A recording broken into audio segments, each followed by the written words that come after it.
Most people believe space is just a silent stage where everything happens. Yet, what if that stage could bend, stretch, and quietly shape every motion without anyone noticing at first?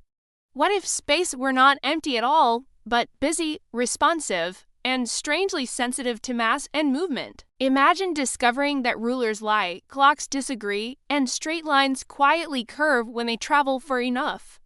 This story begins with a universe that seemed calm, predictable, and politely arranged according to rules trusted for centuries.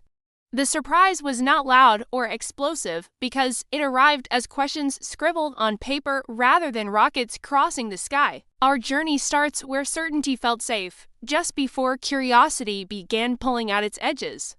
In the late 19th century, space was considered dependable, flat, and obedient, behaving like a giant invisible box that politely held stars, planets, and people without interfering. Scientists trusted this space deeply because it matched everyday experience, where distances stayed fixed and time ticked evenly for everyone, regardless of speed or location. This comfortable picture supported powerful systems, from navigation to engineering, and even helped nations believe nature followed stable hierarchies. Yet the conflict emerged early as new measurements quietly disagreed with old expectations, creating unease beneath confident calculations. Light refused to behave like an obedient messenger, ignoring assumptions and slipping through equations without fitting properly. The storyteller wanders through laboratories and lecture halls, noticing how puzzled expressions appeared alongside impressive instruments. Experiments suggested motion was relative, although common sense protested loudly, insisting that speed should always be obvious. Instead of shouting rebellion, nature whispered contradictions that required patience to hear. This tension between trusted order and stubborn evidence unsettled careful thinkers who sensed cracks forming under reliable foundations. Among them was a curious clerk who spent his days reviewing patents, surrounded by diagrams and machines rather than telescopes. His ordinary job offered something rare, which was time to think freely, away from academic pressure and tradition. The storyteller pauses there because revolutions sometimes begin far from grand halls. Daily life offered this thinker simple images, like trains passing platforms and elevators falling through space.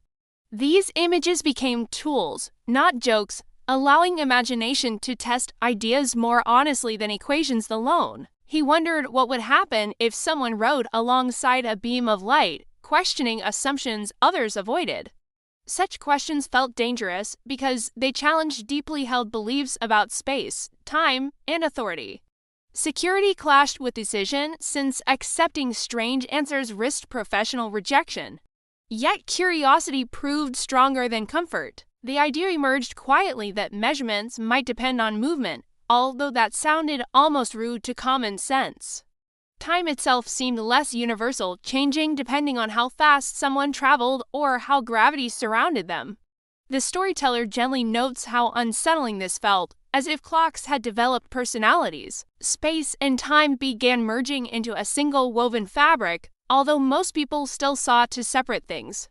This shift was not dramatic yet, because the system behind it was still forming. Equations followed imagination slowly, catching up like careful students. The early structure of this new view replaced rigid grids with flexible relationships. Instead of asking where something was absolutely, questions focused on how events related to each other. This perspective reduced certainty but increased accuracy, an exchange that history often finds uncomfortable. Institutions hesitated, sensing that stable frameworks might soften under this reasoning. Still, predictions matched observations more faithfully than older models had managed. The storyteller notices excitement mixed with anxiety in equal measure. Gravity, once imagined as an invisible pulling force across space, began transforming into something stranger. Mass appeared to tell space how to curve, while space told objects how to move. This poetic description was precise, although it sounded almost magical to newcomers. Planets followed paths not because they were pulled, but because straight lines curved naturally. Order survived, yet its explanation shifted dramatically. The conflict between elegance and strangeness deepened. Life around these ideas continued normally, with trains running and clocks ticking, hiding their quiet disagreements. Children played under skies shaped by rules adults barely understood. The storyteller smiles softly at this, since the universe rarely waits for understanding. Systems adapted slowly, as acceptance requires time as well as proof. Experiments began confirming predictions, bending light and time as promised. Confidence grew cautiously. This new way of seeing space did not remove mystery, but rearranged it carefully. Unknowns remained, although they now gathered around edges rather than centers. The structure was incomplete, intentionally leaving room for questions to survive. The storyteller senses momentum building, as if these ideas were preparing to travel further. Space had changed from background to participant, and history was just beginning to notice. As these ideas traveled outward from notebooks into observatories, they began quietly reshaping how scientists interpreted the sky, because stars were no longer fixed decorations, but messengers whose paths revealed the shape of space itself. Eclipses turned into dramatic tests where light passing near massive bodies bent slightly, confirming predictions that once sounded like daring thought experiments whispered in quiet rooms. The storyteller guides us across oceans and continents where different teams measured, argued, doubted, and slowly accepted what numbers insisted upon. Resistance remained strong, not because the ideas failed, but because they succeeded too well and demanded mental rearrangement. Certainty had to be loosened, which felt uncomfortable for systems built on permanence, yet curiosity proved persistent. As acceptance spread, space became an active character in cosmic stories, influencing movement, distance, and time without ever becoming visible. This perspective transformed astronomy because observing the universe now meant reading the curves written by mass and energy. Black holes emerged not as monsters, but as logical consequences of extreme curvature. Children hearing these concepts imagined cosmic trampolines rather than empty voids. The storyteller appreciates how metaphors soften fear while preserving wonder. Understanding grew through imagery as much as equations. Technology quietly benefited because satellites depended on precise timing that accounted for bending time itself. Without acknowledging these ideas, navigation systems would drift, revealing how theory touches daily life invisibly. This connection surprised many, since abstract thought rarely announces practical intentions early. The universe rewarded attention with usefulness, a pleasant twist in the historical conflict. Space no longer stayed politely distant from human routines, it participated. Philosophers joined the conversation, sensing that time's flexibility raised questions beyond science. If time differed between observers, then perspective became central to experience. The storyteller steps lightly here, letting the idea breathe without turning heavy. Children listening sense something important without feeling trapped by conclusions. Wonder replaces certainty again, questions feel welcome.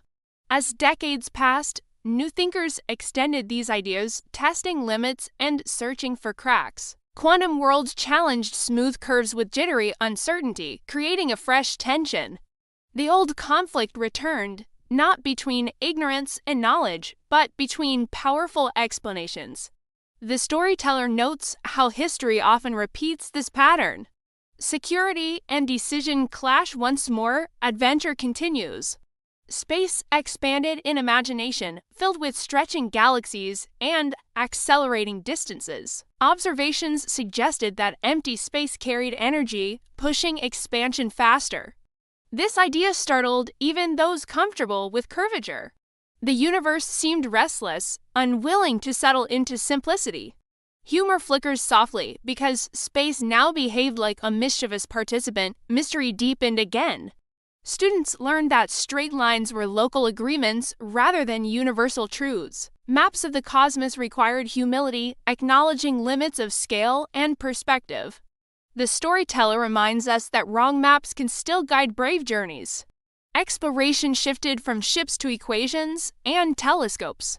Yet the spirit felt familiar. Curiosity remained the engine.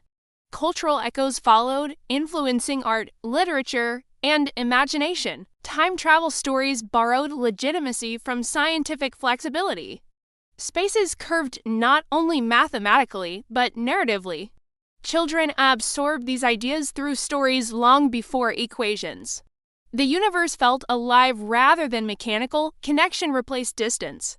The framework continued evolving, never declaring itself complete. Open questions invited future explorers rather than discouraging them. The storyteller emphasizes this openness gently. Knowledge appeared less like a fortress and more like a path. Confidence grew alongside humility, balance mattered. As we drift forward, the universe feels larger yet more intimate. Space listens to mass, time listens to motion, and observers matter. The change was not just scientific, but emotional. Feeling small did not mean feeling unimportant. Participation replaced separation, perspective softened fear. Education adapted, teaching children that certainty can bend without breaking. Mistakes became steps rather than failures. The storyteller smiles at this quiet benefit. Seeing space differently changed how thinking itself was valued. Flexibility became strength, imagination gained respect. New missions test curvature near stars and galaxies far away. Each measurement refines understanding without closing the story. The universe keeps responding, silence feels active rather than empty. Space continues shaping movement quietly, attention remains required. As we prepare to move beyond this chapter, the ideas feel settled but alive. Foundations hold while edges remain curious. The storyteller does not rush conclusions. History rarely offers final statements. Instead, it hands forward questions. The journey continues.